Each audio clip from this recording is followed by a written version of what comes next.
This man was one of the most dangerous warriors in the kingdom. And now, he was serving as a bodyguard for a terminally ill child, a child who didn't even have a speck of mana in his body. When the child tried to storm out of his room, the warrior had to unleash his killing intent, the same aura that had made even his most fearsome enemies tremble in fear. But the child simply walked right through it, as if it were nothing. How was that possible? How could the most respected warrior in the estate fail to stop a single child? That child was Kyle Soltran, and he was born destined to die. In this world, mana is like water, and everyone needs it to survive. Kyle was mana-starved, and for that reason, he was fated to die before his 20th birthday. But what no one knew was that this child was the reincarnation of the #1 player who had spent 10 years in the game. A man who knew every secret of this world, including Kyle's own fate. He knew he wasn't going to die from his illness, but from the monsters during a rebellion right in his own territory. A rebellion initiated by his own older brother, Adolf. Kyle belonged to one of the most respected swordsman families in the kingdom. But he had absolutely no talent for the sword. Even with the player's knowledge of the story, he didn't know what to do to change it. So, he began to lash out, taking his anger out on the maids until his father had no choice but to lock him in his room. First with no talent in swordsmanship or magic, no real chance of survival, and now locked away. It seemed the universe truly had it out for him this time. Just when his fate seemed sealed, a light appeared behind him, along with several glowing magical orbs floating around. He was confused, having never seen anything like this in the game. Not knowing what to do, he reached out and touched one of the orbs, which triggered a series of system notifications and displayed his game profile. He discovered talents he never knew existed. Having spent years in the game, he possessed the knowledge, the secrets, and he even knew about the disasters to come. He had everything he needed to become the most powerful mage in history. He began to train, shaping his mana into sharp energy streams and firing them at the wall.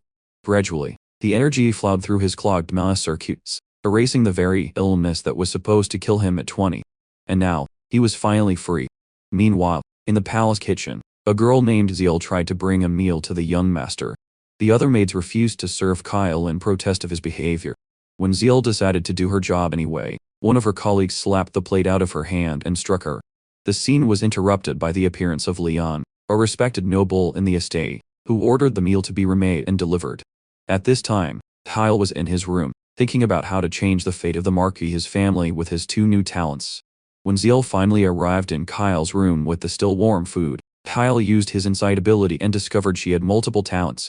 He was even more impressed to learn she possessed a top-tier talent. A memory from a year ago unlocked. He discovered Zeal had been bought by Kyle for a mere 2 at an auction. In the end, he freed her from slavery, granting her freedom. The girl, moved by the gift of her freedom, promised to follow him anywhere. Only now did Kyle realize how precious she was. In the original game, Zeal never existed as a character because she had died in the rebellion before ever meeting any players. He decided to change that, telling her he would teach her how to use her talents. Zeal was overjoyed to hear this, and her affection for him grew even stronger. A few days later, Kyle was allowed to leave his room to absorb mana particles from outside. Leon wanted to be punished for using his killing intent on Kyle, but Kyle forgave him, saying it was unnecessary. Leon went to report to his master Kyle's father, and the two of them argued, trying to figure out how the boy had become strong enough to resist a seasoned warrior. Leon went to speak with Kyle, but he was still meditating, looking like a butthead. So, he went to inform Kyle's father that he had been meditating for 6 hours. The older man began to recall the days they used to train when Kyle couldn't even last 10 minutes before giving up. And now he had been meditating for 6 hours straight. Something was definitely different about this boy. The next day, Kyle woke up with mana flowing out of his body. Trying to spread the mana throughout his body, he began to push it forward, breaking down all barriers until it finally reached his heart. And just like that, he could use magic. In this world, to use magic, you need to form a magic circle within your heart. With the goal of learning to use magic, he went to the family's library. The woman in charge of the place was completely shocked, as she had never seen him there before. She started asking what had happened, but Kyle was already scouring the shelves, pulling book after book, looking for something on how to form a magic circle. After spending time tearing through the library, he finally found an introductory book on magic. Reading it, he realized the language was completely different from anything he knew. A system notification popped up, informing him that his spirit vision ability had been activated. With this ability, he translated the book into a language he could understand. With the translation complete, he could finally learn magic. So, There was no need to stay there any longer. In a matter of seconds, the boy flew through the books and requested even more entry-level titles. Being clever, he decided to borrow all of them and take them to his room. This was the last batch of requests, and it filled the entire room with paper. This was so strange that Leon, the blonde-haired man, asked if everything was okay, as he had never seen the boy read before. The woman who ran the library described his red-haired was genuinely worried. It was too many requests at once, and she feared something tragic was about to happen. After all, the boy used to hate reading, and suddenly he was showing an interest she had never seen. Seeing the boy studying basic magic principles, the warrior remembered his mana sickness. The boy, being sharp, guessed what the man was about to say and commented that magic was very difficult to learn. But he was right, and everyone in the house must think what the boy was doing was super weird.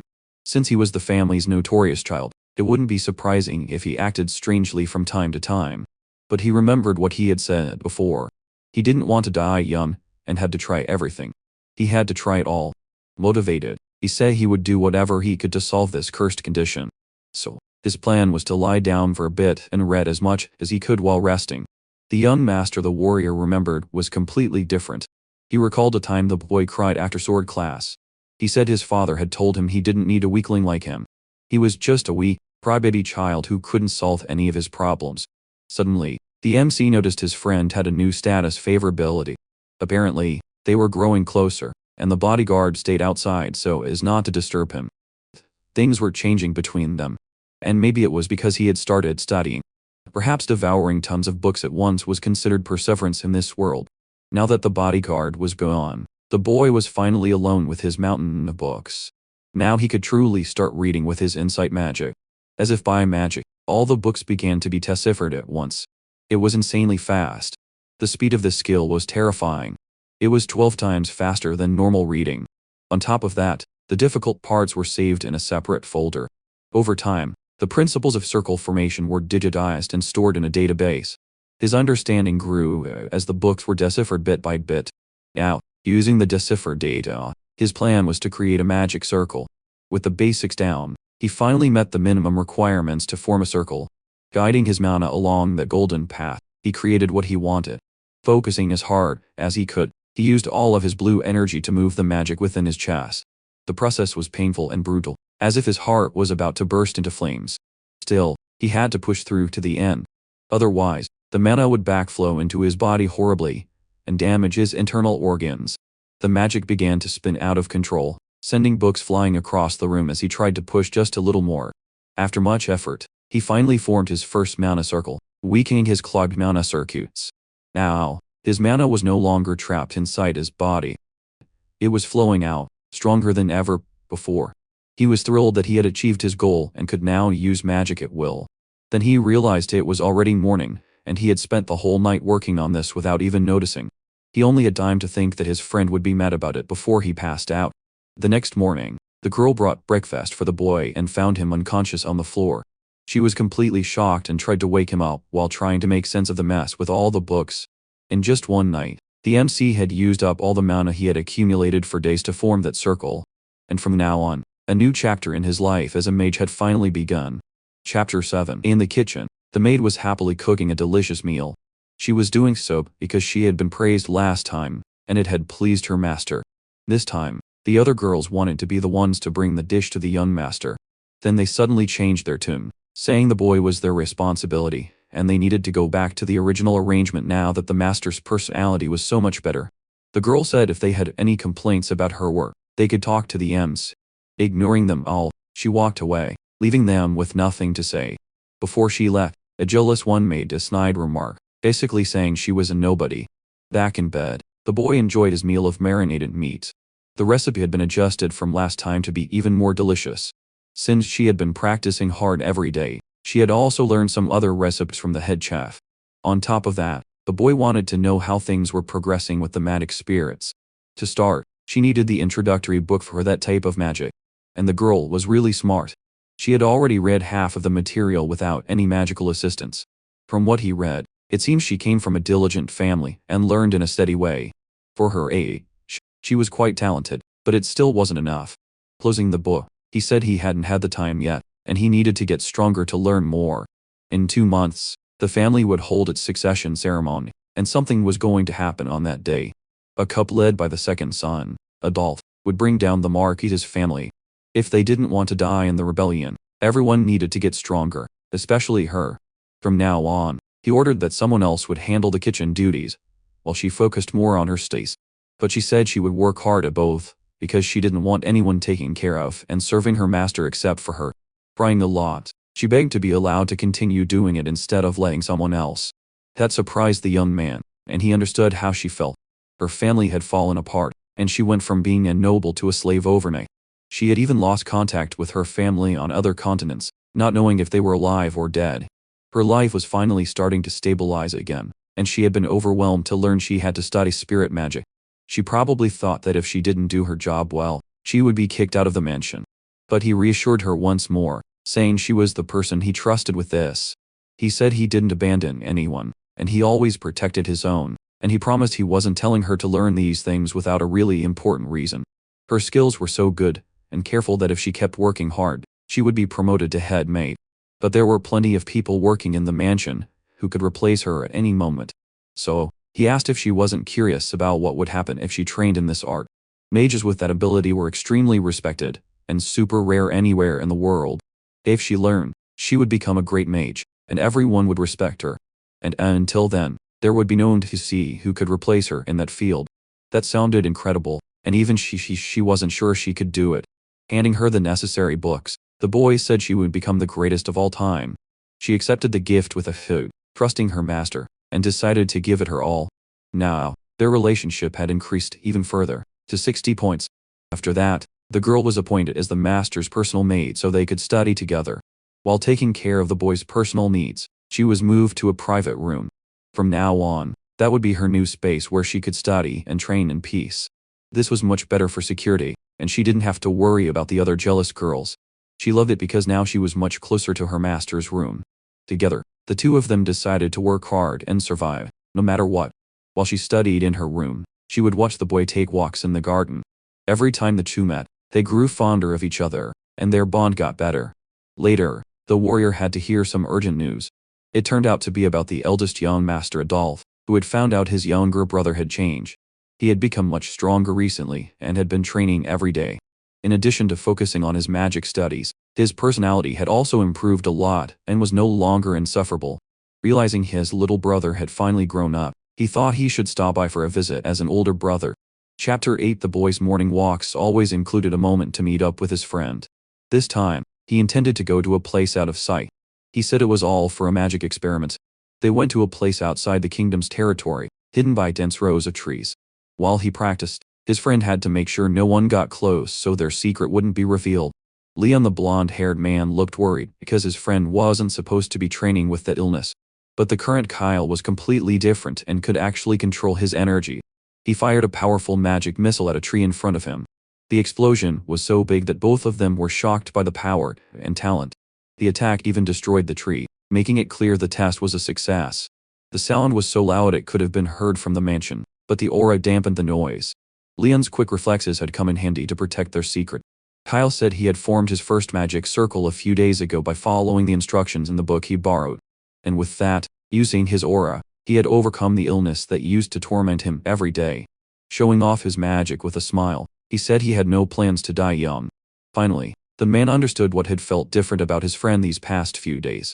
He congratulated his little brother for healing himself with his own intellect. Their relationship improved as you'd expect from someone who respects perseverance. But that magic missile was still first circle, and it shouldn't be as strong as a brute's punch. What was strange was that the power felt like a fourth circle level. It was crazy that he had unlocked a fourth tier ability despite being a beginner mage. Maybe the boy was a prodigy who had never been noticed before. Thanks to his skills, he had read all the books in the library and saved months of study to form his first circle. While studying, a question had come up. Why was magic different from the original game? Here, he had to draw a ritual first, then solve difficult equations to activate the spell. In the game, magic was much simpler. You just had to make a symbol, and the mana would activate. But his magic was not user-friendly at all, and it was way too strong. That was a big problem because now was not the time to reveal his true self. So, he asked his friend to keep it a secret between the two of them. But the way the boy did it made their relationship worse, because the man didn't appreciate that kind of talk. The reason was that he didn't want people to know how strong he was, and he remembered the rebellion that would happen in 2 months. That spooked Leon as he remembered the succession ceremony. Traditionally, the family chooses its successor based on competence. They also consider personality, swordsmanship, talent, and other factors. Based on that, everyone is evaluated. And then it's time to choose the most promising heir. Right now, there were 2 main candidates who were getting the most attention. One was the eldest son, the great Abel, and the second son, the cruel and calculating Adolf. The eldest son was the Marquis's legitimate son and the most popular candidate. He was kind and had excellent sword skills, having trained since childhood. Adolf, on the other hand, was also legitimate, but he was completely overlooked because of his more talented brother. However, at some point growing up, his abilities skyrocketed, and he gained a huge number of supporters. Honestly, he gave off the vibe of a gang leader. When they saw each other, they immediately started trading subtle insults as if they were pretending the other wasn't there. The Golden Knight Abel said he had been too engrossed and thought he hadn't noticed them coming, but that excuse was hard to believe since he had a strong aura since he was 5. It was just a little childhood story and not really worth bringing up. Meanwhile, the middle brother only awakened his aura at 15, which was quite late. In this world, it was normal for some people to be late bloomers and start training in magic much later. Suddenly, a scuffle broke out among the cruel one's Adolf's followers. That really annoyed him because he knew he couldn't disrespect the rules in his father's house. In a friendly way, Abel said his brother's men were well trained and worthy of serving a potential heir. The tension between the two only grew because the middle brother said they could laugh all they want, because they wouldn't be laughing for long. As he left, that last remark sounded quite suspicious and started to raise alarms. While eating, the MC worried about the ceremony coming up in 2 months. This territory didn't follow the rule of the eldest son inheriting everything. It chose its heir. And the most important criterion for being chosen was strength and rank. There was only one exception, which was the young master. Because of his illness, he had been excluded from the succession from the very beginning. Besides him, the third brother, Duke, also couldn't get involved in these schemes. So, right now it was basically down to the 2 older brothers, Abel and Adolf. There wasn't much time until the ceremony, and they wouldn't be able to make any big moves before then, and there was no telling what could happen if the MC's power was discovered. In the future, there were only 2 possible reactions. Either they would try to make him an ally, or they would try to eliminate him as soon as possible. It was extreme, but throughout history, there had been bloodbaths and succession struggles. According to the game's plot, the middle brother would definitely try to eliminate the main character. And from the beginning, he had planned to wipe out the entire family so he could rule. So, the MC's current goal was to overcome his illness and try to build an alliance with the good guys. In front of him, Leon understood that mages needed to hide their abilities to protect themselves. But after this incident, he would definitely report the MC's abilities to the head of the family. For now, the warrior swore allegiance to the Marquis instead of the young master, but the main character planned to do something for his friend. That worried Leon, unsure if the MC was really serious about being a mage, and he knew his father would be so proud to know his youngest son was getting stronger. Thanks to this conversation, their relationship improved a lot, and the MC discovered that eating together strengthened the bond between characters. So, he planned for them to eat together every day from now on. Night fell, and the boy continued to study his rituals non-stop. If he activated them with his magic, he could increase his power quickly, extremely quickly, but he didn't understand why the game's method was making him this strong. At some point, he would definitely have to show his power to others. Activating Nayana in this world was slow and hard to master. But to control his power more precisely, he started to devise a few methods. Using certain advantages and strategies, he could combine both and gain a lot of power. The problem was that it was really dangerous, and a magic explosion could happen right then and there. Still, he could go ahead and try because he knew it wasn't completely impossible. The risk was definitely high, but so was the reward, and he wouldn't get anywhere in life if he never put himself in danger. Suddenly, his mana started to flow out of his body, surging wildly in the room. Things got pretty dangerous, and he got a series of explosion warnings. Still, he stuck to his plan and began to analyze and activate the sequences, managing to combine the paths to cause serious damage. Inside his room, he created a completely new type of magic, something entirely new and really powerful. This time, he had managed to combine the activation and create a magic missile. Now that the foundation of the process was ready, He wanted to try to get even more power. But then, the danger became real, and the explosions attracted attention. Just then, a maid passed by, worried, and wanted to check if the master was okay. Luckily, the boy was fine, but the room now had a hole in the wall. A smarter plan would definitely be to do this kind of experiment outside the house. Maybe that was why the notifications kept popping up, and he needed to set up a workshop to practice. Just then, the warrior appeared, startled by the noise. In the kitchen, the soup tasted a bit strange. Unsalted, bland, tasteless. Suddenly, another maid realized the soup was being cooked by the diligent girl Zeal. It was Daisy, one of her friends, and a very kind person. But the girl was afraid to get close because her last interactions with the maids hadn't gone well. Daisy was different from the others and gave her advice on how to season the food better. She talked about an ingredient that brought out a rich, delicious flavor. When she tasted the seasoned dish, the girl was surprised at how good it was. Seeing that Daisy was very relaxed, she asked Daisy to teach her some cooking techniques. Luckily, her friend was happy to have that little learning moment together. The two of them went to deliver the food together, and they ended up talking about the young master. On the way, Daisy admitted she had been worried when she heard he wanted a maid just for himself. Fortunately, the MC had been acting much more respectable lately and wasn't a bad person.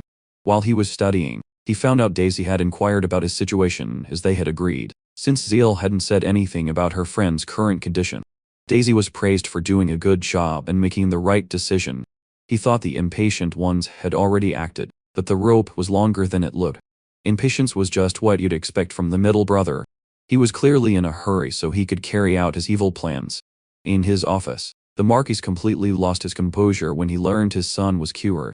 Leon was reporting that the boy had been studying magic. He had even achieved the first circle, even without any talent. That stunned the head of the family, unable to believe how this miracle had happened. After all, he remembered the MC used to have terrible health and basically lived in depression. Because of that, the two of them had fought a lot, and argued like enemies.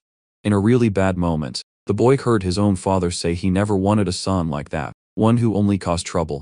You could clearly see the man regretted saying such things in the heat of the moment. To overcome that illness, you need an extraordinary magic talent. And that kind of thing only appears when you're 5. This was probably the only known case of someone doing it at 13. And there was no doubt Kyle had overcome his problems, because he could even control magic. It was definitely an incredible miracle. And the child probably still held a grudge against his father. But the warrior said there was no grudge. In fact, the opposite. The boy even said he wanted to speak directly with the head of the family because he was basically trapped in the house and wanted the Marquis's permission to go out. And he emphasized that his father should know he wanted to meet in private. From that, the man concluded there couldn't be any resentment between them right now.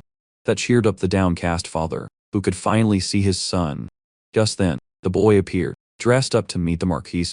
Chapter 11. He was the head of the respected swordsman family that had protected the borders from monsters for generations. One of only 5 swordmasters on the entire continent. And finally, most importantly, the main character's father. Heading close to him made the boy's hands start to tremble for some reason. But his body still remembered the resentment and fear he used to feel. He recalled the times they trained with swords and he was berated and argued with time and time again. So weak he couldn't even lift a wooden sword. It was too heavy. It was a disappointment for a swordsman family that had never had such a weak child. For a long time, he felt useless because he couldn't use a sword and thought he would be abandoned. All those feelings hit the main character hard as he remembered everything at once. That memory belonged to the original owner of this body, the prince. But since their souls had merged, the emotions were also connected. Luckily, the one in control now was not the coward he used to be. Because besides being the boy, he was also Lee, an adult in real life. His job was to prove that Kyle Sultran deserved respect. The two of them finally met, and a strange silence fell over them. Apparently, the main character had something to say to his father during that meeting. The rules were clear. He couldn't leave the room without permission. Since he had been studying recently, he was allowed to go to the library, but not to cause trouble. The main character didn't trust his father at all, considering all the problems that had happened before. Still, his father was one of the most powerful men on the continent, and a formidable opponent. Things were difficult, and the only option was to resolve it through a frank negotiation. In the past, he would have lost his temper and talked back. But now, he seemed much more mature. He had caused his father enough trouble, and the past was weighing on him, so he was thinking seriously, and now he had a chance to change. After so many years of fighting, the boy finally apologized for how he had acted. On top of that, the smart kid also wanted to make a deal with the Marquis.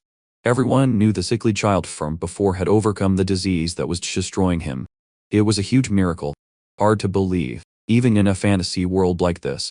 The main character's power was unusual, and he combined different circles. He created a fireball to prove he was a first circle mage.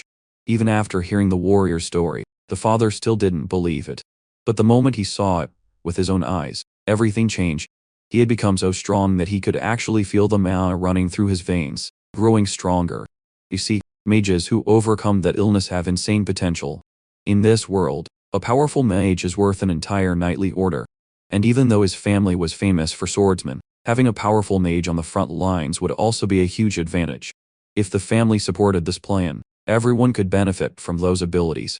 An army combining elite swordsmen with outstanding mages would be stronger than anything else on the continent. This deal was beneficial for the family, and obviously for the child. His talent was worth investing in and developing. In life, it's all about winning, and the Marquis valued profit and honor above all else. Trying to use the family sentiment card wouldn't work, and he was fully capable of making cold-blooded decisions for the good of the family. But if their interests aligned, even a shaky relationship could turn into a partnership. Now everything would be settled between two smart adults. The older man couldn't even tell if that boy was really the son he once knew. Because he no longer acted like a child. He seemed to have grown up. So, he asked them to invest in a rare talent like his. The negotiation went very well. He had figured out exactly what the other side wanted and used that to bargain. He got exactly what he wanted, using his power and authority. It was crazy to see a child who used to burn books talking like this. A child who was once considered the family's disappointment had grown up and progressed. Now that he was considered valuable, they would provide funding along with magic stones for his studies.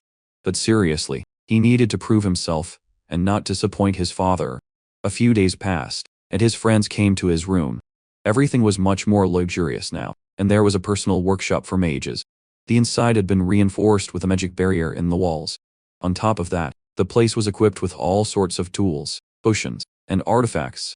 The warrior was stunned, because it must have cost an absurd amount of money. Luckily, his dear father had been happy to pay every last penny.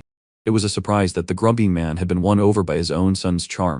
Zeal was also surprised, as it was very difficult to use spirit magic freely in her room. That was why her friend had set up a separate space for it. The place was equipped with anti-vibration devices, so she could practice freely. And she was allowed to use the workshop whenever she wanted to study, because the main character wanted her to be his right hand in the future, not just a maid, but an unparalleled spirit mage.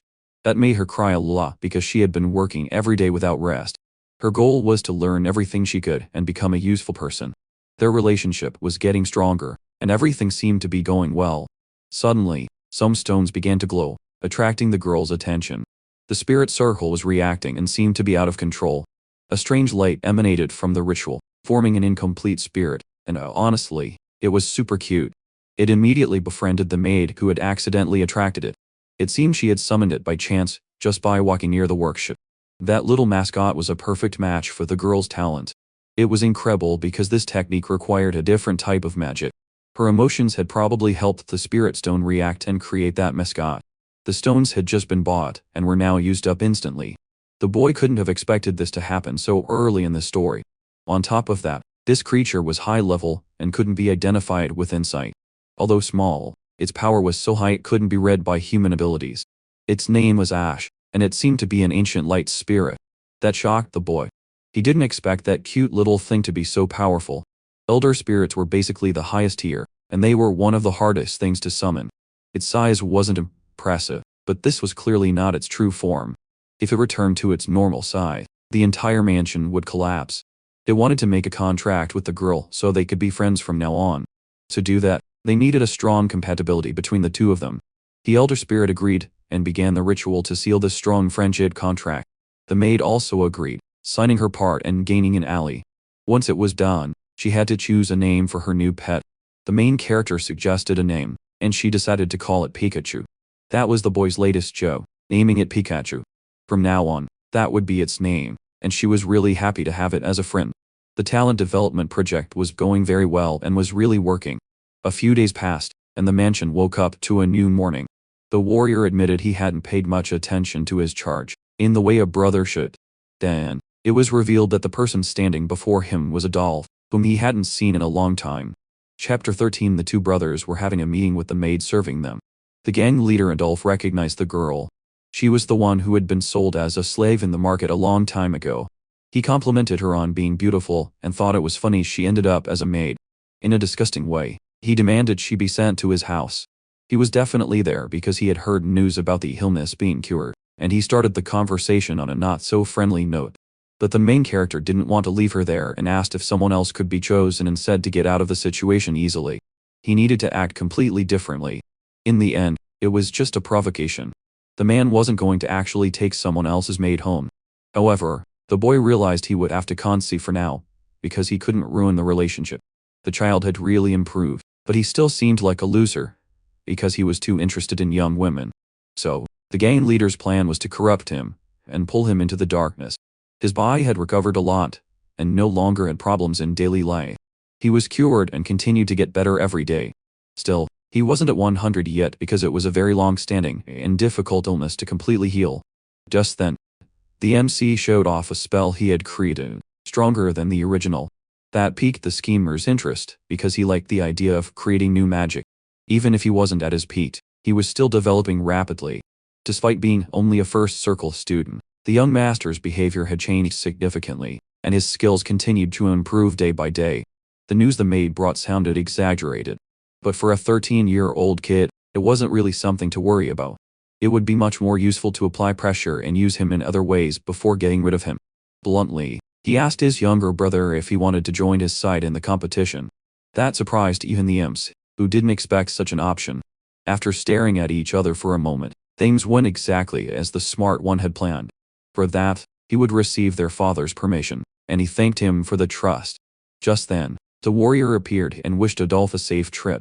Liam was very hard to manipulate and had not yet switched sides in the game. It was funny to think that the son of a great warrior was protecting a spoiled child. That made things between them even weirder as Adolf left. Finally, the MC entered the room after the two brothers' argument ended. He explained that he would probably be dealing with Viscount Jerome, one of the closest allies of the 5th Legion.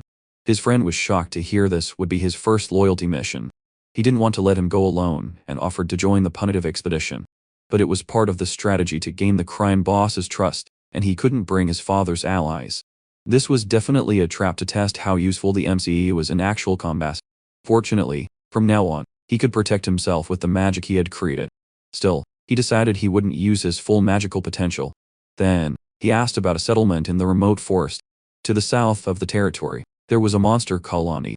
Regularly, the Marquis sent soldiers to subdue those enemies. This time, young Master Kyle looked like a real mage, ready to go on a mission. Finally, a man dismounted his horse, Viscount Jerome. He was an ally of the crime boss, and would be on the main character's team for this mission. Since this was his first real battle, he needed to be very careful and be protected when necessary.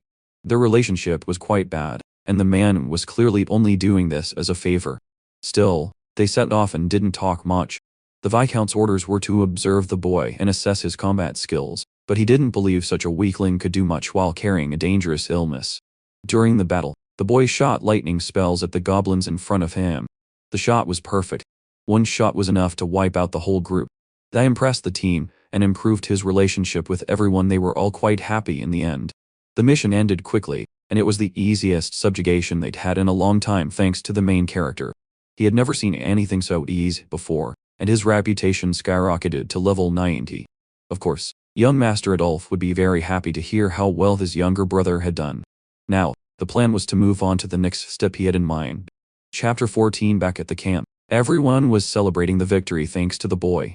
Innocently, he said he didn't deserve praise because he didn't do anything impressive. The soldiers admitted they had misjudged the young master and began to praise his skills. And on top of that, besides being a good fighter, he also didn't complain about the camp food. He seemed much more mature than his age. Thinking about how his older brother used to take on dangerous missions like this, he realized he couldn't act like a spoiled brat when it was his turn. The men were shocked to see the boy admire the crime boss so much. The plan was going exactly as expected. The soldiers now liked the main character, and they were ready to sing his praises. While everyone else slept, the adventurer decided to take a walk not too far from the camp. Since he was just a kid, no one suspected anything, and everyone believed his innocent appearance. After today's victory, the knights were completely exhausted and sleeping soundly in their beds.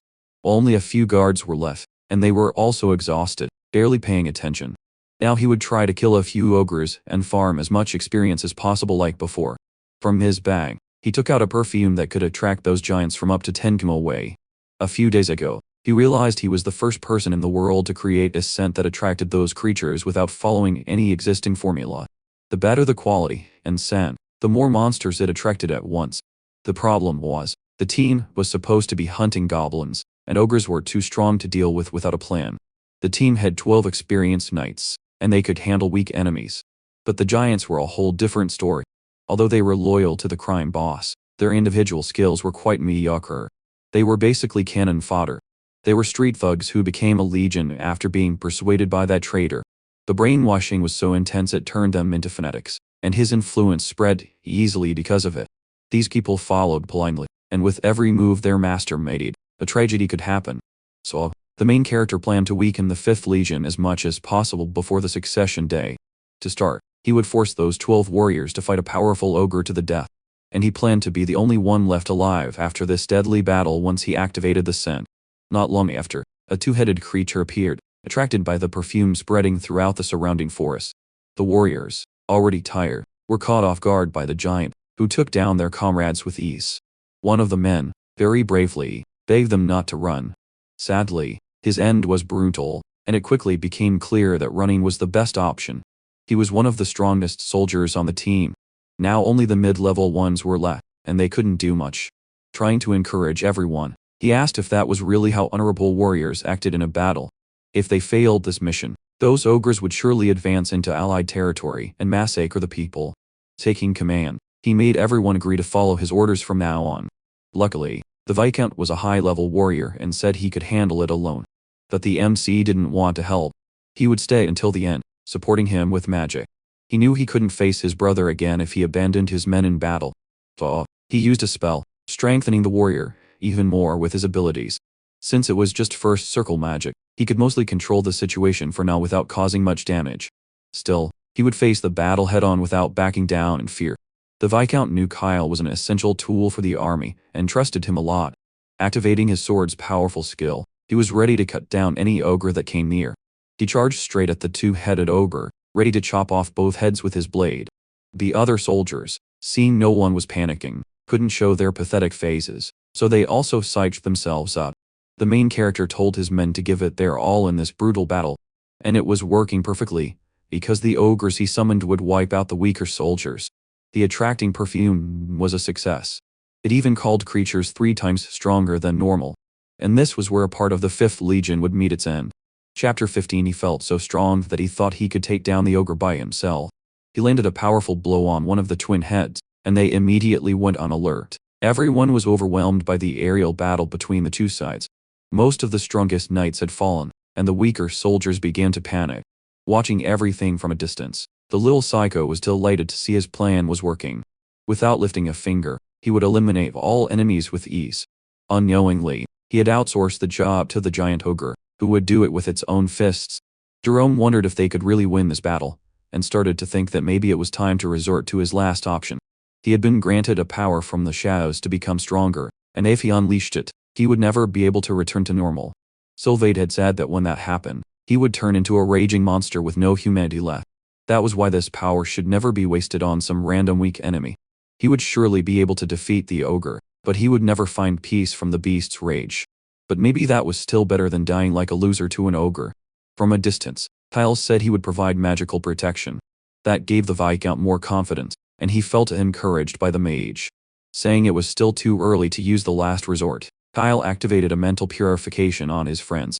Suddenly, everyone felt a surge of energy, and began to believe they were the best of the 5th Legion, giving it their all. They wanted to show their true strength. While they fought, the MC watched everything from a distance, paying close attention. In just a few seconds, they all started to fall, taken down by the big beast. The priority was to eliminate the 12 knights. And now only Jerome was left. Their sacrifice would not be in vain, and he asked for one more support spell to finish off the mutant once and for all. Moving the pieces like pawns, he channeled more mana to end the plan. and he activated a type of power that began to envelop him in purple shapes. Pinned by claws, all he could do was look straight ahead and face his opponent. The ogre was right in front of him, and its eyes lit up with happiness. Using only one hand, it would finish the man once and for all, brutally. In front of all the soldiers, their leader was crushed and disappeared forever. That sent everyone into chaos, as they all thought they were about to die. Fire started to surround the beast's body, and it screamed in agony. Then, right in front of everyone, it collapsed to the ground, dead. Ending the battle, the young master climbed on top of the enemy. From inside it, he pulled out a high-value crystal, and now it was time for a rather shady move. He started to lie, saying that thanks to the Viscount, he had been able to take down the enemy. This victory belonged to the 12 brave warriors, and all who had fought for their own lives. So, they began to praise the young master, who had triumphed on the battlefield. The result of this subjugation was a success, and the two-headed mutant was eliminated. On top of that, they had also killed dozens of goblins, which was the original goal. Unfortunately, they had suffered heavy losses in the battle. Hearing the news, the evil blonde man Adolphe couldn't believe it, and asked if it was true. They explained that Jerome had died in a brutal battle against a mutant in the forest. The blow was so fast, he didn't even have time to use his shadow power. Losing that man was a huge blow to the team, not to mention all the soldiers who had died. There was nothing left to do, and they wanted to somehow recover the ogre's corpse from the camp. Only then did he say he was relieved to see his younger brother return safely. After all, defeating such a strong enemy was a great achievement for the young man. For that, their father would be notified, and everyone would receive the honor they deserved. The mask the MC wore, the innocent younger brother act, began to slip from Adolphe, who walked away in anger and suspicion. But for now, it seemed the older brother was still being fooled quite easily. The MC had gained his brother's recognition, and taken down the 5th Legion. It was a masterstroke, and he joked that maybe it counted as killing 3 birds with 1 stone. A mutant wasn't a big deal, because the warrior could take one down alone without help. And joking, he said he had only intended to act weak at first.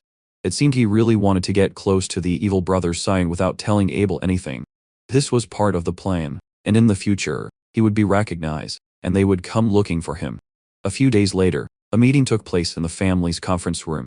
At that meeting, they would review the results of the expedition, and decide how to divide the spoils. Also, the young man's contributions would be discussed for the first time in the inner circle, and if anyone had any objections, they were free to speak.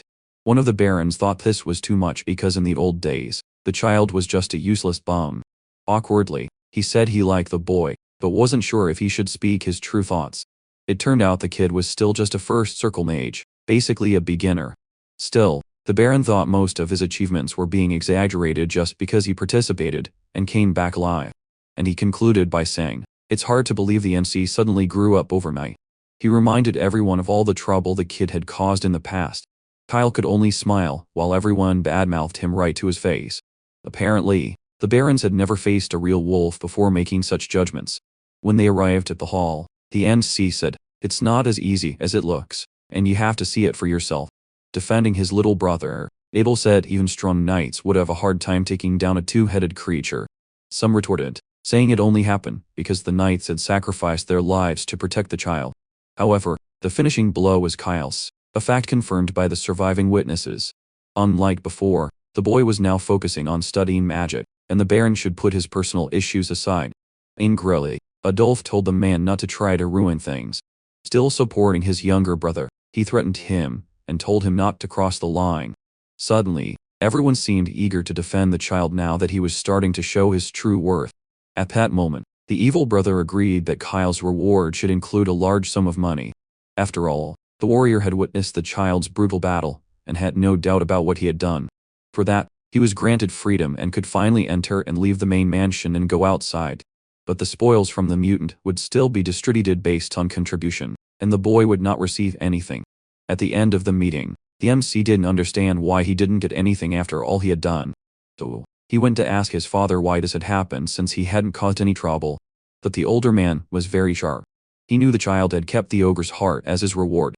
Not knowing what to say, the MC thanked him for at least being allowed to leave the house. Just then, the gang leader appeared, wanting to talk to the boy. He said he had kept his promise and told their father about the child's achievements. And he demanded that, in the future, the boy remember how much he cared for him. From a distance, Abel thought it had been a long time since he had paid attention to his little brother, and he hoped to have a chance to talk to him. The thing was, that time had come, and he said it was an unknown ability that not even their father understood. That confused the MC as to why he would suddenly reveal secrets. A little earlier, after the conference ended, Abel appeared to praise his younger brother. He said the child had handled the battle very well and was now a respected mage in the family. Then, he asked if the boy had time later so they could eat together. He explained that he wanted to have a small get-together to hear the details of what happened during the jungle expedition. But the boy suspected the warrior had some hidden reason for asking about his achievements, and immediately he started revealing secrets that not even their father knew, for no apparent reason. It was clear he wanted to recruit the MC to take down the force Adolf had created before it was too late. The MC had to choose his words carefully and asked why he knew that secret. He said he was scared of what might happen once something so big was exposed. As you'd expect from an older brother, he clearly wanted something from the child in return. But frankly, the kid said he wasn't really on the middle brother's side. However, that didn't mean he planned to join the side of justice. Time passed, and we see Adolf rampaging with his dark power. He finally found out his brother had gone to talk to Kyle. That angered the crime boss because he had discovered the child's talent first and didn't want to lose that advantage. And if the MC switched sides, Adolf would rather poison him than let him become an enemy. Apparently, that was why the maid was in the mansion in case such things happen. Back to the family talk. Abel wanted to know why his youngest brother was acting this way. Honestly, the MC said the eldest brother was really kind, which embarrassed him. When he activated his ability, he couldn't see much about the character, because the level was too high. The only bad thing was that their relationship was neutral, with no favorability points at all. He continued to act strangely in front of the kind blonde-haired man, who didn't even know how to react, and the other apologized. Despite being the eldest, he had never really had time to take care of his little brother before. However, the MC forgave him, because he used to act like a jerk, and that was why no one liked him. Abel laughed because the kid was really good at making clever jokes. He regretted not bonding with his smart little brother before losing him to Adolf, and he said he could offer everything the other side was promising and on even better terms. He didn't want to give up on this deal and asked if there was still room to reconsider. That worried the child, who asked if he would be eliminated if he joined the enemy side. After all, Adolf was different, and he was cruel even to his own family. If he became a traitor, they would surely use any method to get rid of him. Despite being a prodigy mage, he still didn't have enough power to protect himself on a daily basis. This was the first time someone in the family had made such a profound observation about the crime boss to Abel. The funny thing was, the man didn't object to that observation.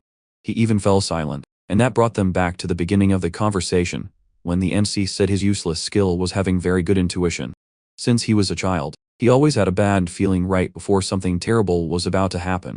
And whenever he listened to that feeling, he avoided dangerous situations. With the ceremony getting closer, those feelings were getting stronger, especially around the evil brother.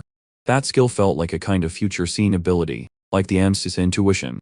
And after entering the boy's body, he had definitely developed a talent he didn't have before. Because of that, the other NPCs were experiencing system changes that had never happened before. Still, Adolf was family, and the second direct heir of the Marquis, so he couldn't cross the line. But the MC was there because he had this very bad feeling, and he had kept it a secret until now. He trusted his intuition and knew that if Adolf became the Marquis, the family would be finished, and no one would be safe, including the young master. So, his plan was to join the enemy side and observe things from up close while gaining their trust. At the end of the campaign, the idea was to attack them with everything they had from behind. And if the good brother helped it, things would go much smoother with a higher chance of success. As the eldest brother, Abel couldn't refuse such a solid offer from his younger brother, and said he would help him. But first, the MC wanted a little favor to get the mission started. Chapter 18. A few days ago, they found a bag of platinum coins. Basically, months' worth of salary. Leon wondered where all that money suddenly came from. But actually, the MC got it thanks to Abel, who had lent him some money. Besides being handsome, he was also rich, and he funded the mission as soon as he heard the plan. And that was pretty crazy because no one knew the eldest brother was so generous. With this personal communication device, they would be able to talk without being in the same place. This kind of thing was so expensive you could buy a mansion with a garden for the price of just one. This was just the basic version, and it only allowed you to talk directly to one person. But there were more expensive versions. It was clear the meeting with Abel went very well, and they had teamed up on a plan. Meanwhile, the guard would need to hold onto the money until it was time to use it. They didn't really have anywhere to spend it right now, and the child was already looking to farm more money. It was like an investment plan for the future, the way a smart mage would think. At that moment, the maid was practicing with her staff, the spirit magic. Hikachu could cling to the top of her staff to light up the area. Unfortunately, the magic wasn't working, and she couldn't make the light shine. The pet didn't want to leave the MC's head, and the MC thought it was basically a headlamp. That made Leon think of something, and wonder why they were in a freaking mountain.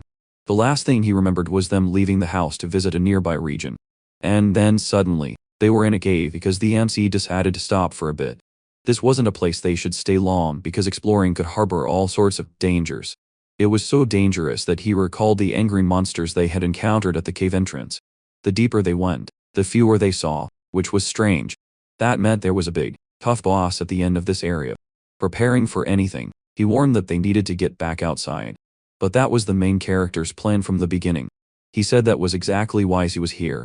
Everything he said was true. He really had business in the next town. But he also knew there was a dungeon on the way.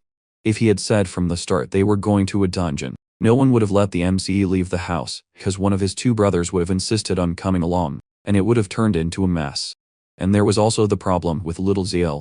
Her spirit magic needed to be trained in secret, and only her father knew about her. Basically, if too many people were around, he wouldn't be able to keep all the loot for himself. The problem was, the girl had just started learning magic, and the MC had just reached level 2. That annoyed the child, who declared he was just pretending to be weak to fool the idiots. Their group of 3 was strong enough to deal with any big monster out there. In the party, there was a beefy tanker, a kind healer, and best of all, a damage-dealing mage who controlled everything. Proudly, she said her master was already strong and would only get stronger in the future. Teasing the bodyguard, he asked who he would ultimately swear allegiance to, him or his father. After all, a knight with 2 masters isn't really loyal to anyone. That left the man speechless as he thought. For now, Leon was following the Marquis's orders to keep his son safe, which meant the knight wasn't really loyal to the Marquis. He needed to choose a true master to win this knight's loyalty. Just showing off his skills wouldn't be enough. Once he was finally recognized, he would have that impenetrable shield for his army forever. So, the 3 of them advanced deeper into the dangerous labyrinth together. Finally, they reached the boss room, and it was sitting there waiting. Its name was the secret Minotaur of the Sanctuary, the guardian of these walls. In the game, this place was popular with beginners for farming experience and money. And the best part was that the rewards were super generous compared to its difficulty. Greedy as always, he didn't want to share his treasure with anyone. That monster was known to be 3 times stronger than a normal ogre. But the mage was very smart, and had a perfect plan to block and counter its attacks. With the sword and magic from the 2 of them, they managed to provoke the Minotaur and lure it. It was a risky move, and they had to dodge with perfect timing every second. Ideally, you dodge to the sides and avoid getting hit as much as possible. When the giant got tired, they would go in and attack while Ziel provided support. Since this was the girl's first battle, it was okay if she hid behind the rocks to use her spells, but she wanted to help as much as she could, and she didn't train in magic just to hide. That made the boy admire her even more. She was extremely brave. In this mission, her job was to heal and support the others to protect young Master Kyle. Actually, she was corrected. The most important thing was to survive until the end.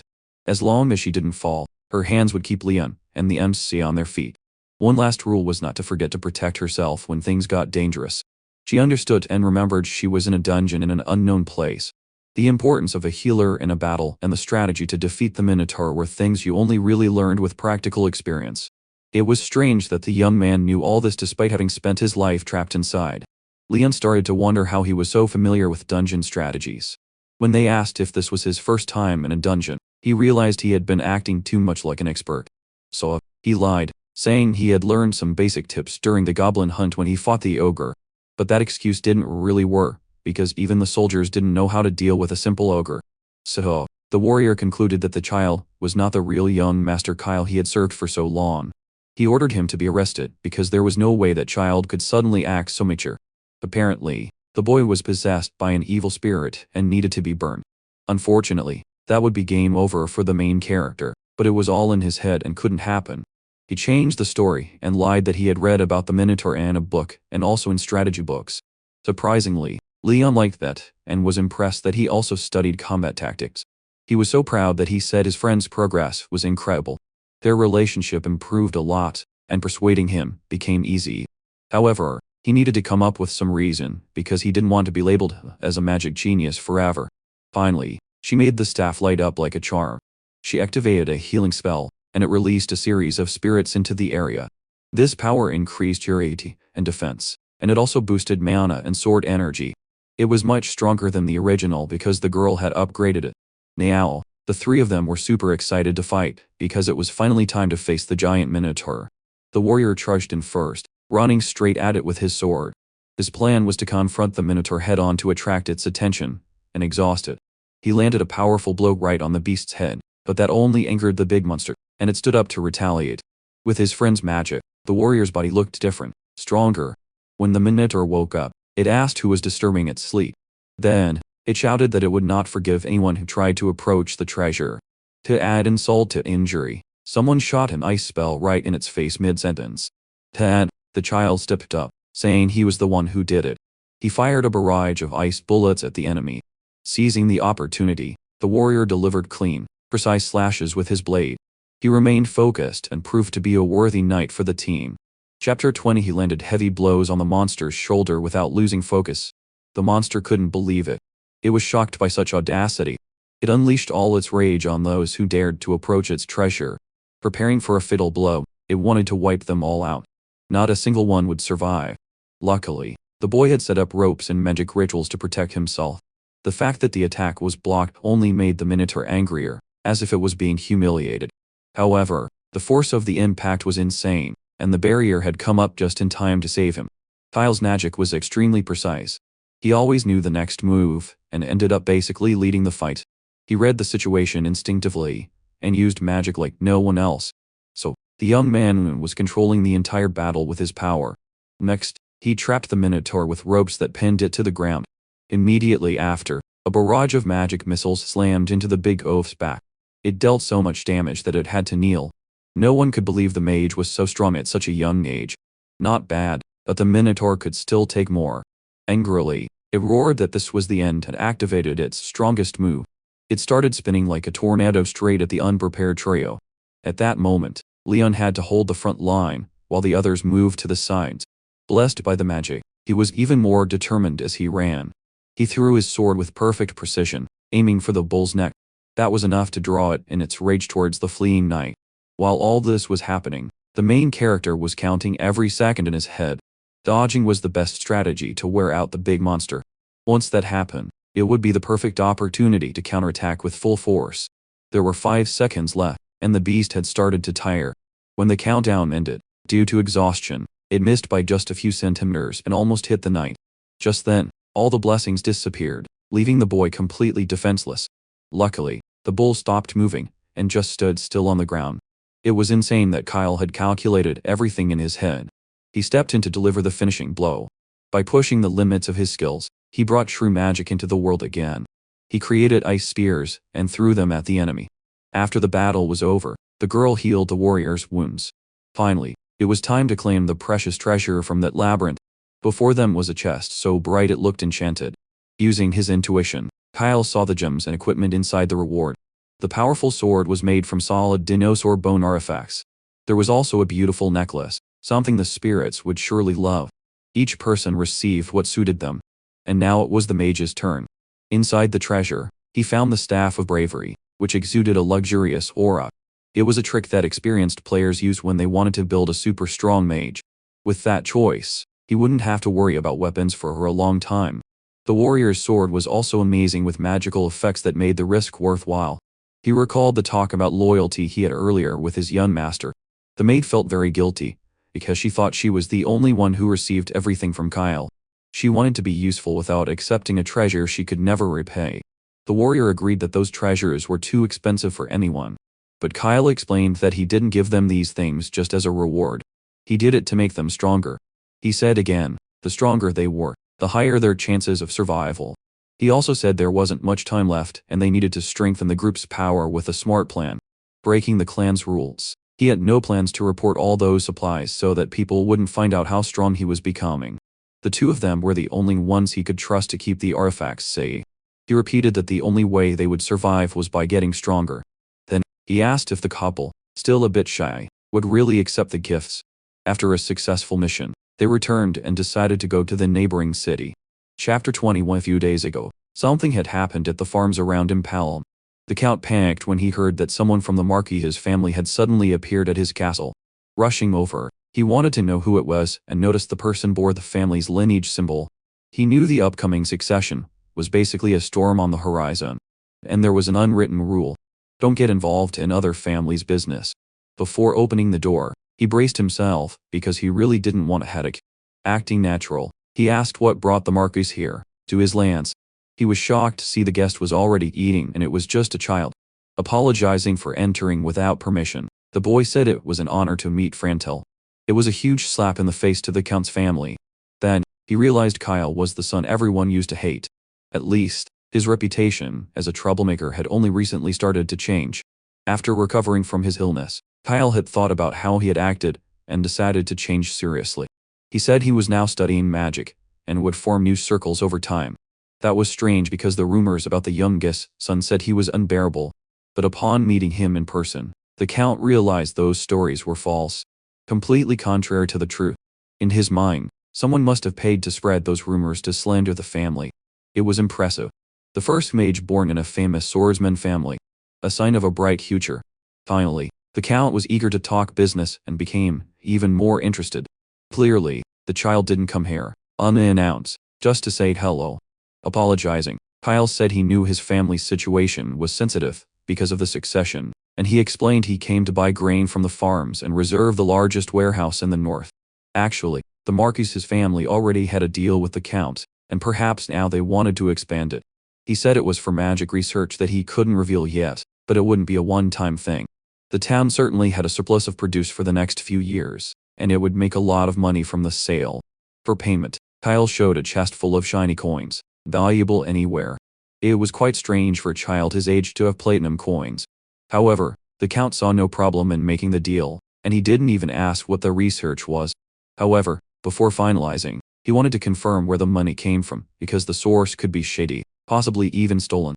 After all, the buyer was just a child, and that amount of money didn't match his age. Luckily, his rich older brother was funding the whole thing. If he was willing to spend that much, it meant the two of them were really close. Adel was the most promising son in the family, calm and refined. Making this deal would also help score points with the White Knight Abel. Talking about the price. Each sack of grain cost 4 silver coins, so they spent a moment haggling, while Leon was silent. After some back and forth, they agreed on 5 coins per sack. The bodyguard felt quite proud of the child's negotiation skills, especially for his age. It turned out the main character had learned all that from watching online bargaining sites in the real world. Part of the plan to come to Impilum was to make money, and buying grain could be part of it. The idea was to buy as much as possible when it was cheap and sell when demand increased, but his domain already had enough food for the whole year, so it might not be very profitable. With his knowledge of the future, he was preparing in case something happened in the next few months. A great famine was coming, according to the game's story, right after the succession took place, which would disrupt trade and cause grain prices to skyrocket. Even with all that money, people wouldn't be able to buy food, and no one would care if he were old or young. Unfortunately, he couldn't tell his friend without revealing that he knew the future. So far, everything the child did had gone very well. So, Leon thought that this time it was probably a good idea too. Their relationship had increased to 50, something that had never happened before. It was a huge reward for the boy to see that progress since they had started at a negative level. A maid appeared, saying the Count wanted to talk before dinner and that he really shouldn't forget.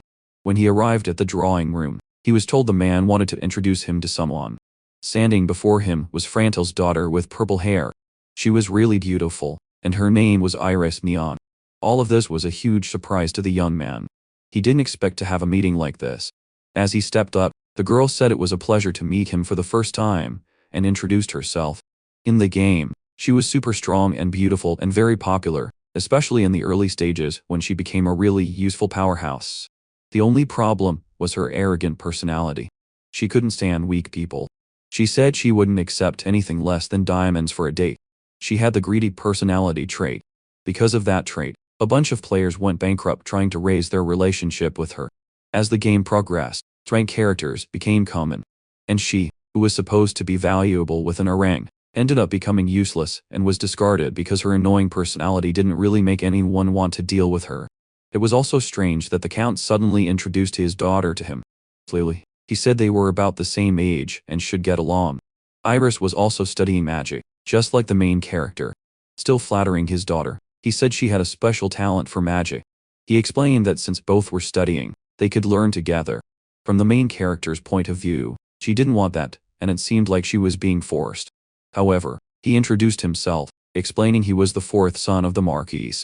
Trusting his instincts, he was really looking forward to getting advice from her. When he checked her status, he saw their relationship was at -40.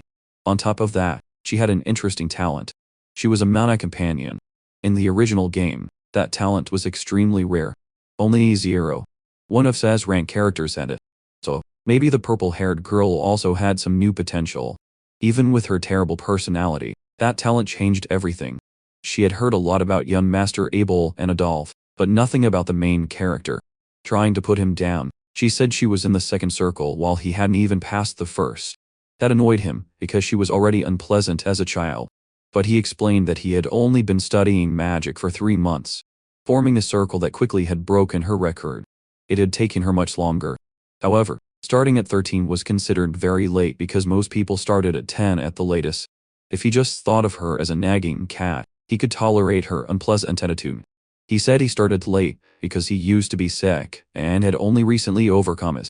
That made her stop in her tracks because she knew how difficult it was to overcome that barrier.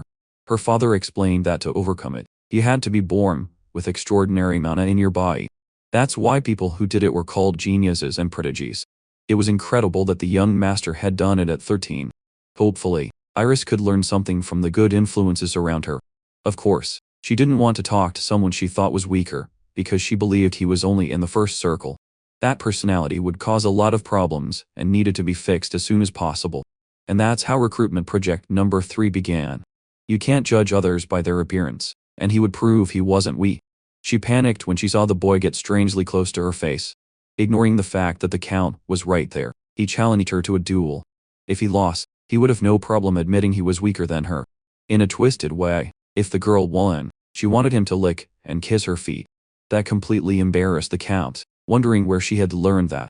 The boy was also shocked, not understanding what kind of books one would have to read to come up with that. Apparently, she liked to read strange romance novels that were beyond her recommended age. Still, the boy didn't back down and said that if he lost, he would lick whatever she wanted. That statement, out of context, completely caught the Count by surprise. Changing the terms, the boy said that if he won, he would be her new teacher in the future. And on top of that, she could never speak ill of someone of a lower rank again, and she had to promise that. That made her angry, because she was conceited, and knew a first circle beginner couldn't possibly beat her. Embarrassed, the Count admitted his daughter had a personality problem, because she had been spoiled since she was little. If things continued like this, it would be very difficult for her to live in the world without getting into trouble sooner or later. At her age, she had no friends, because of her bad reputation. So, he asked the boy to forgive her, because he also had a difficult childhood. It would definitely be a good learning experience for her, and he allowed the two of them to duel. That excited the boy. He basically just needed the Count's approval to do what he wanted. On the other side of the mansion, she was still angry with the boy for thinking he could beat her, but she was also confused, because she thought he was quite cute, and she decided she would make him lick her feet. The Count certainly had another reason for introducing his daughter to the M's. Although she was only 11, she was already of an age to start receiving marriage proposals. Maybe the man was thinking about the two of them getting together one day. In that world, nobles marry earlier than commoners. Feeling disgusted, the MC realized why the girl had suddenly been brought into a meeting with him. Annoyed, he said that if that was true, then he needed to crush her even more in the battle. Thinking it was messed up to marry someone with an unbearable attitude just for status, he decided to go all out and try to fix her terrible personality. The maid was sad to hear about young Master Kyle's marriage proposal to the girl. The next day came, and it was now time for the two children's duel. The opponent had to be defeated with magic, but no one was to get hurt in the process. If it started to look dangerous, the match would be stopped immediately. The referee would be the guard Leon. Since he was a famous, experienced knight, he wouldn't make an unfair decision. The battle was announced, and the girl opened up immediately with her fire staff, shooting fire arrows at the MC. For an 11-year-old, her casting speed was really fast. Still, the main character had the advantage, and activated his wind power, deflecting the arrows. Using air to deflect fire was a really smart move. Frustrated, she said not to underestimate her magical power. She wouldn't lose. Once again, she unleashed a fire spell, this time stronger. Luckily, the MC was ready and created an energy dome to protect himself. Watching things calmly, he admitted she was brave and was truly impressed. To counter, he started an energy ritual and asked if she could block it. That shocked the Count, who didn't expect the main character to be able to use 2 spells at once. That technique was super advanced even for experienced mages, let alone a level 1 beginner. At the last second, she managed to activate a shield spell that protected her from a blow that could have ended the match. But her fire attack was absorbed by the wind. That started to make her panic, and she had to use more spells faster. Just then, the main character appeared close, holding his staff in front of her menacingly. It was basically the end of the match, proving who the better mage was. The boy was happy while the girl was speechless at what had just happened. She was angry for losing for the first time to a first circle mage. She shouted that it was all just luck and the win didn't count.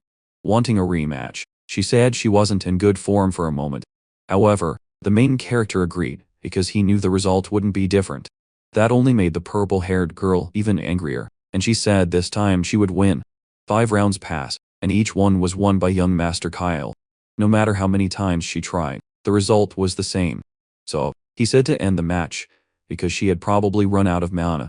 She was so angry that she started crying in front of everyone. She threw a tantrum, because she couldn't accept losing to someone weaker. Unfortunately, the MC had made her cry. Maybe he had been too harsh. That night, the Count gifted him a new set of clothes to wear to the party. Dressing up was a good thing because it was a formal event, and everyone would be dressed nicely. The man seemed friendly because even though his daughter cried, he still invited the MC to dinner. Since Kyle had defeated Iris, he seemed even more determined to bring the 2 families closer. Although the girl surely hated the boy even more, Leon didn't realize it, and thought from her expression that it was something else. He seemed very experienced in many areas, but when it came to romance, he was completely clueless. Finally, his maid helped him get ready and finish everything. He looked super handsome and elegant, fitting the outfit. When praised, he became even more excited to go to the party. Everyone was expecting Kyle to show up, and he thanked them for the invitation. They were happy to see him, introduced themselves, and said who they were and which family they came from. The problem was, the princess was taking too long to come to this family gathering. Since he had made her cry earlier, the MC thought she wouldn't want to see him again. Luckily, she finally entered the room, and she looked stunning. As always, she was embarrassed to see the MC again. The same thing happened to him. He didn't know how to act in front of someone so beautiful.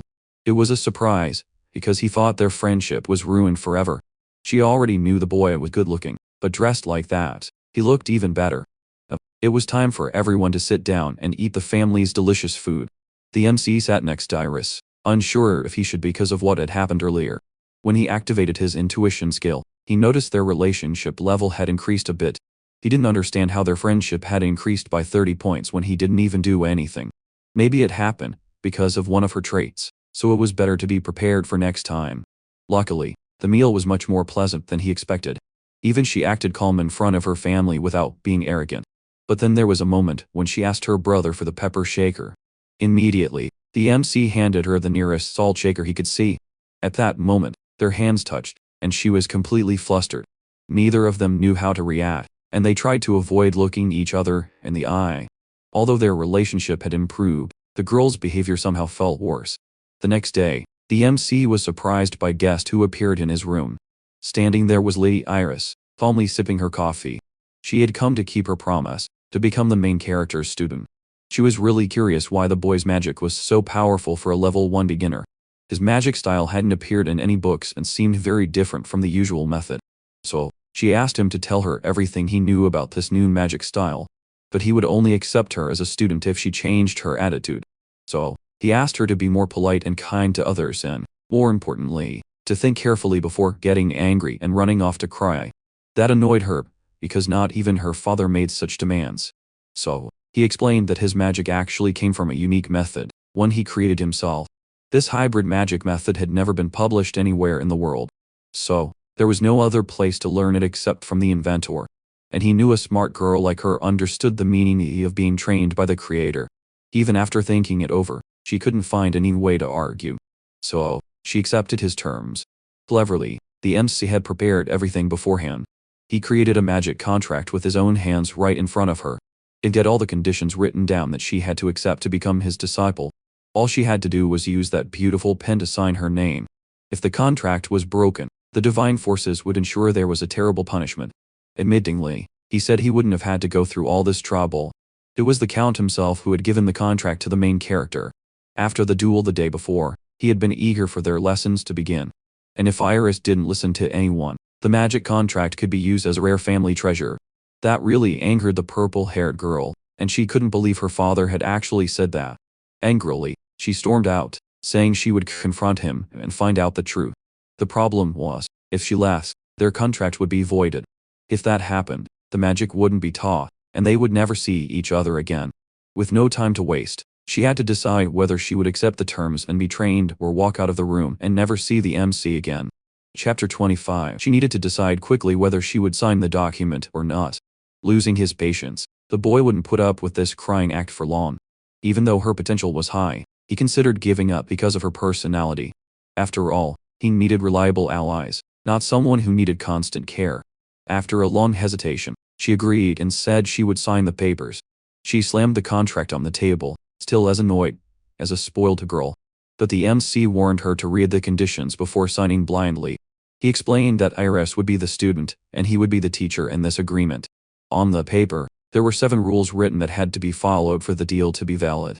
She was so worried about the punishments that she didn't realize they were quite gentle requests. But the 7th rule was very strict, and required her to actually fight sometimes. The main character asked why she really wanted to learn magic. True to her personality, she said it was because she wanted to be better than everyone else.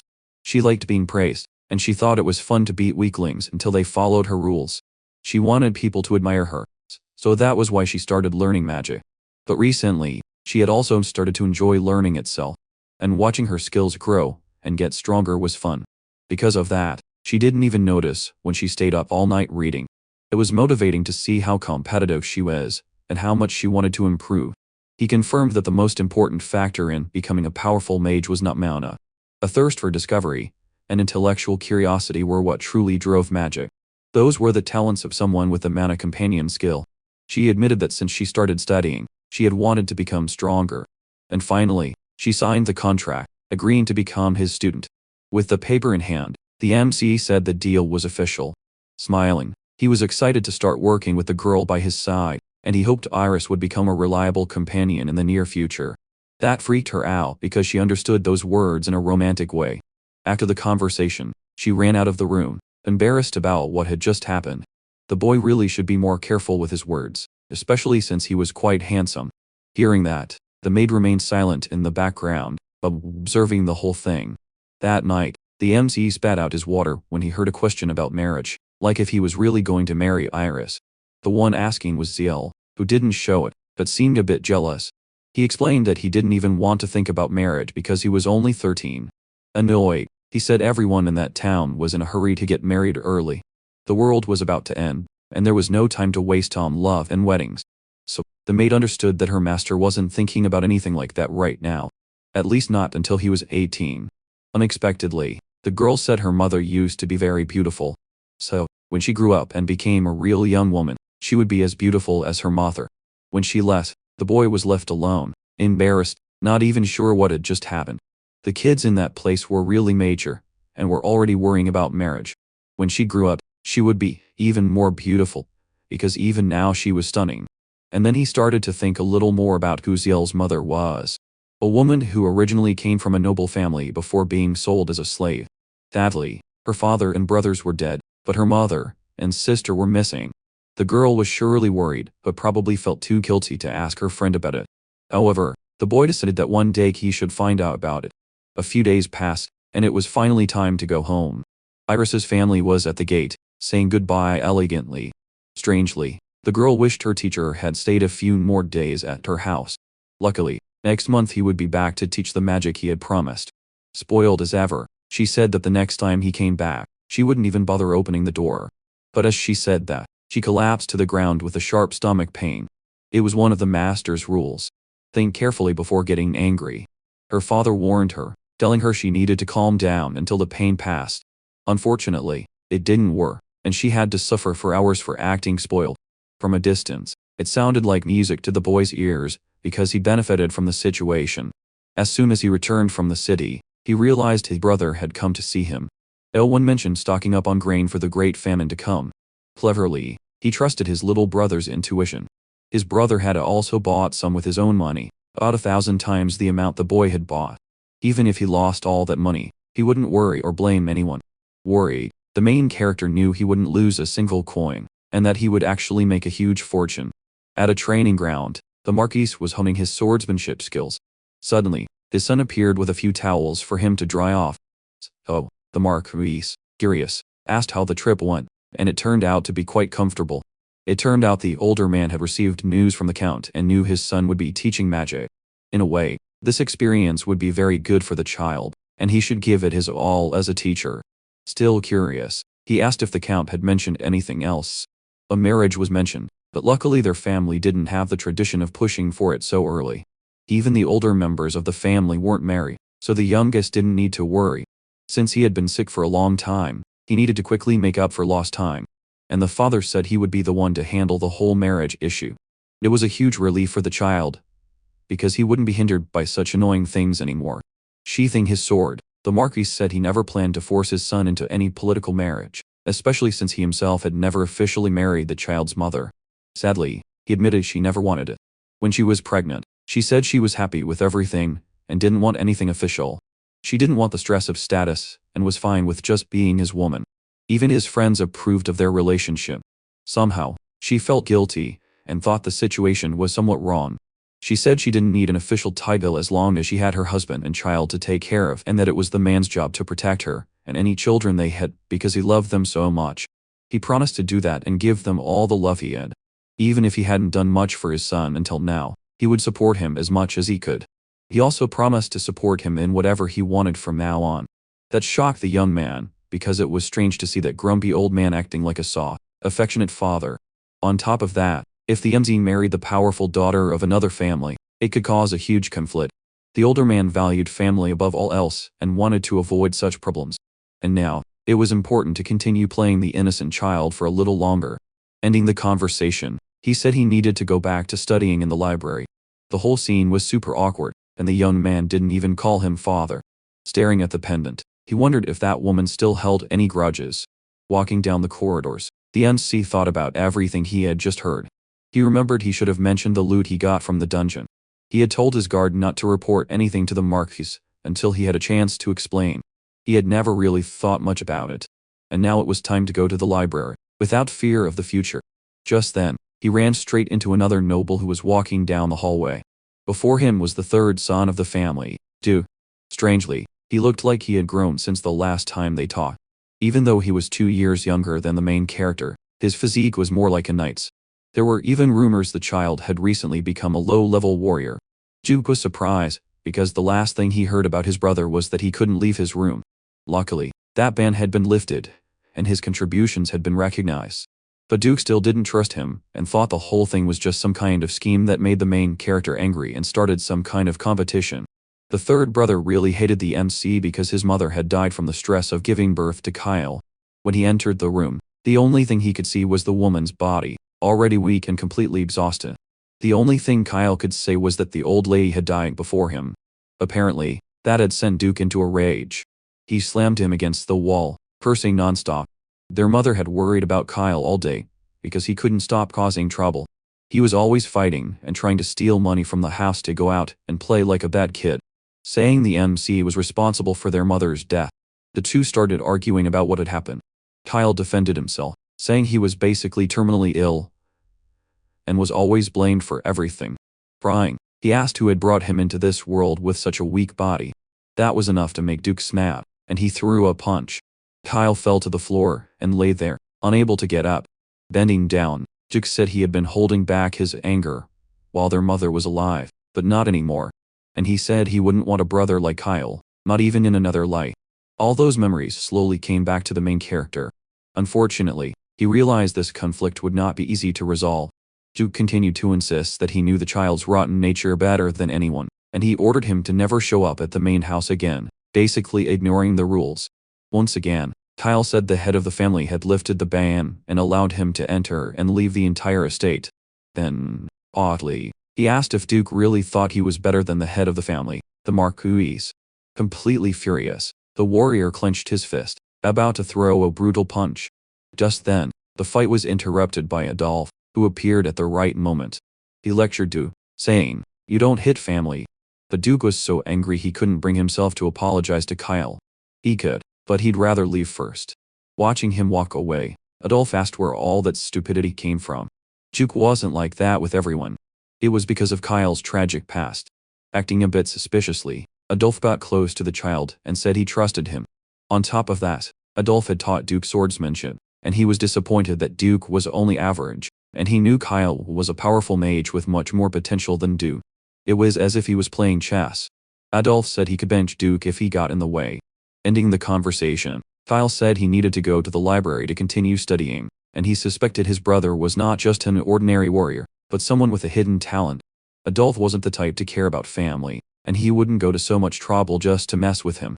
In the game, Duke never survived the rebellion, no matter which route you chose. Maybe there was some secret about him that no one knew. Then, the story shifts to a small, quiet town in the middle of a forest. There, the guard was walking with a package in his hand.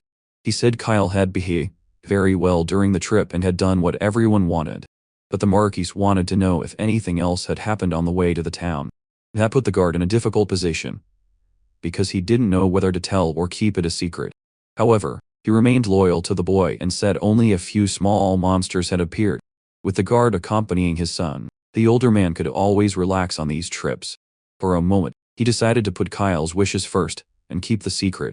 It turned out he had gone to that town to see his father. The two of them had spent a long time talking while fishing, catching up on everything. The rumors that the MC had matured had reached the village. That made the warrior happy, and he praised his charge for how responsible he had become.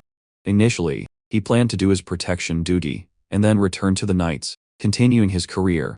But something had changed recently, and it made him fall silent. Maybe the child's plans had changed, but he still wasn't sure. At the camp, the MC said the warrior's old sword was weak and needed to be replaced. If he put his full force into a blow, it would surely break because the blade was too fragile. He knew that because he had studied a bit, and a mage needed to know the basics. Even though he had learned all that from playing games in the past, he could tell when someone needed a new sword. Since he was just a guard, he had never really had a chance to get a new sword based on merit. Smiling, the MC said Leonhart was his knight and deserved such things. That touched Leon's heart. He had never heard such words from the Marquis. Although he was loyal to the older man who trusted him, he could never really fit in with the nobles. His father knew he was always one to think before acting, and he was sure his son would figure things out. Before his son became a knight, they were nobles, but had no money to pay for a tutor. Luckily, when he was 15, he got into the academy on skill alone. Deep down, he probably already knew what he wanted to do. He just hadn't fully realized it yet. They didn't need to worry, because the Marquis wasn't the type to demand repayment. The assessment was right. He was the boy's personal knight, and he cared for him a lot. Just then, a fish bit the hook and started to pull. Night fell at the palace, and Adolphe was panicking about something. He wanted to know if Kyle had accepted the recruitment offer from the good brother. The guard lied that he hadn't accepted, and said he was surprised that Abel even wanted to talk about it. He also said it was scary, because he had never had a conversation like that with him before. To the crime boss, the brother was just a freeloader trying to act concerned. After all, when Kyle was sick, Abel didn't even care that he existed. Adolphe thought, annoyed that he had almost had his man stolen. With Jerome gone, he couldn't afford to lose any more power. Even if it was just a first circle kid, it was still better than nothing. The boy knew both of them had not been in his life when he was sick, and Abel's approach was much more obvious, showing he saw the child's value. To survive and defeat the evil forces, he needed the power of that swordsman family. Adolphe began to wonder why they had bought so much grain from the farm in the neighboring town. They explained that the boy had bought it for magic research, but he didn't understand why the knight had also bought some. Acting like he didn't care, he said it was good that Kyle was focusing on his magic studies. For the villain, it was a good thing if the child grew up strong so he could be useful later. After picking up a book, He said he had to leave. Hearing all that, the maid was standing by the door, peeking through a crack. Suddenly, Daisy appeared, saying she didn't become a spy willingly. She explained her family had been taken hostage, and the crime boss was a terrible person. Without saying much, Zeal told her never to appear before Kyle again. Honestly, the maid seemed lucky, because she had no family left alive for someone to take advantage of. That statement confused the girl, and she could only remain silent. Since she had her pet, and her master, she felt like she was surrounded by friends and was no longer lonely. She thought it would be very difficult to ask her master to search for her missing family. And she knew what happened to women who were sold at the market. If Kyle hadn't saved her, that would have been her fate. Her main goal was to become strong to honor those who had saved her. The boy was practicing his fire skills, while the maid watched from a distance. He shot streams of fire at a straw target. The hit was so powerful it blew up the target, and sent debris flying all over the arena. The attack was already at the second magic circle, and his proficiency was 100.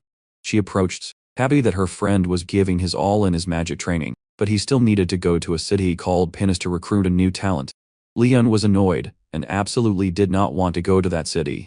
The place was famous for drinking, gambling, and even heavier stuff. Prius was a city of entertainment and pleasure almost beyond limits. The last time the NCE was there, he gambled at the casino, lost the shirt off his back, and ran away before he could be sold at the human market. This time, he wanted to go there for other reasons, not just for fun and gambling. But the goal was even worse, because the arena was a restricted area. Annoyed, he ordered Kyle to stay at the mansion and not to sneak off to the city. Cleverly, the maid thought of putting a drug in the man's soup to make him fall asleep. That would be a huge problem for the MC, who couldn't waste any more time. He only had one chance to track that person's movements precisely. Siren was the playable main character, and as the protagonist, he had very good stats. His strength was proven, and if the MC could recruit him, it would be a huge help against evil. The problem was, the boy was in the underground arena in the casino city. On one side were the undefeated champions of the arena. On the other, the sword demon appeared. No one could believe that scrawny kid was the celebrity everyone had been talking about. Despite looking weak and skinny, he could take down anyone with just that sword. They said the boy's personality changed as soon as he touched the weapon. He charged straight at the men, and they started running like crazy. He said none of them would get out alive, and immediately took one down. With the entire arena stained, he asked who was next. Choosing a target, he started cutting down everything he saw in front of him. As expected, the sword demon won another insane victory. All he could think about was killing the others and spilling more red blood everywhere. Suddenly, he dropped his sword and collapsed to the ground, mentally exhausted. He spent his days locked in a cage, being watched by everyone. It looked like he was about to pass out, and might even die. They let him recover on his own, because his body hadn't fully developed yet. For everyone, it was shocking that a kid so young was so good with a sword. His story was unknown, and no one knew of any living relatives. He was the same age as the main character, and he was in the arena known as the Sword Demon. If he joined the team, he would become a great talent. The family was having a great party with all sorts of meat. The friends kept teasing, and ended up leaving Leon completely confused. That night, they snuck out of the room, before the guard woke up. The plan seemed perfect. Now they just had to run down the hall and disappear. But then the guard woke up and wanted to know why they were trying to escape. He was too sharp. He realized they had put a sleeping drug in his food. It didn't even make sense that he was still awake because that pill could knock out anyone for hours. Leon asked what they were even planning to do once they escaped the mansion. As a maid, Zeal should have stopped the young master from doing this. But defending her, the NC said he was the one who had convinced her, so she shouldn't be blamed. Recently, security in the gambling city had gotten worse since their last visit. These days, it was a violent place, and it wasn't safe for young girls to walk around there, even though their protector was strong enough to destroy the city on his own.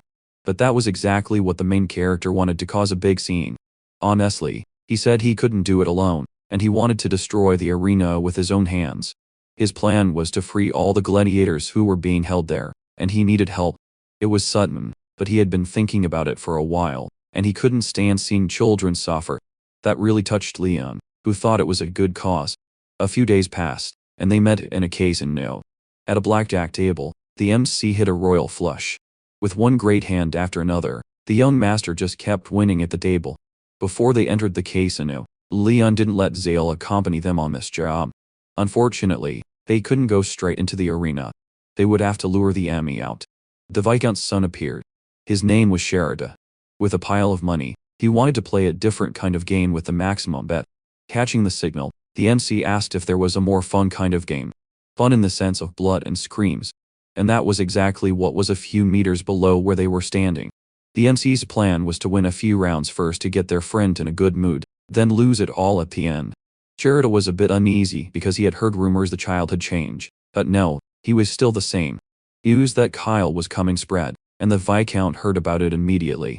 It was probably nothing. He just came here to gamble and spend money. So, Sherida reassured his father, saying he could handle it and control the fool himself. His theory was that the MC was tired of pretending to be good and had run away from home to gamble.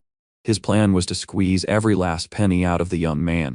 Not everyone could enter that place, and he played it off as if he was doing him a favor. And yes, that would certainly please the young master, because it had everything he wanted. The plan was going very well, and the child looked excited, but he didn't say he was excited, because he was about to destroy the whole place.